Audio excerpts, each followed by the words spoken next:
କୋଲକାତା ମା ତାରାପୀଠ ମାଙ୍କ ଆଜିର ଦର୍ଶନ। ମା ତାରା ମା ତାରା ମୋର ସମସ୍ତ ଦର୍ଶକ ବନ୍ଧୁମାନଙ୍କୁ ତୋ ପଣତ କାନିରେ ଘୁଣ୍ଟ ଘୋଡ଼େଇ ରଖିବୁ। ମା ଦୁଃଖ ଆସିଲେ ଦୁଃଖକୁ ଦେବୁ ଦୂରେଇ।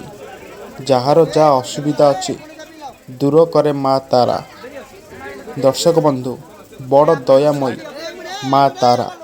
ଏଠି ଭକ୍ତଙ୍କ ଦୁଃଖ ଶୁଣନ୍ତି ମା।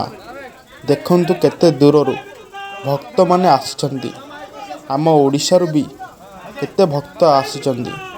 ସିନ୍ଦୁର ବଡ଼ ଚମତ୍କାର ମାଙ୍କର। ମଥାରେ ସିନ୍ଦୁର ଲାଗିଥିଲେ କୌଣସି ଶକ୍ତି କିଛି କରିପାରିବ ନାହିଁ। ଏଠି ଭକ୍ତଙ୍କ ମାନସିକ ପୂରଣ ହୁଏ। ମା ବୋଲି ଡାକିଲେ ମା କୋଳେଇ ନିଏ। ଜୟ ମା ତାରା ଜୟ ମା ତାରା। ମା ସମସ୍ତଙ୍କର ମଙ୍ଗଳ କରେ ମା। ଜୟ ମା ତାରା।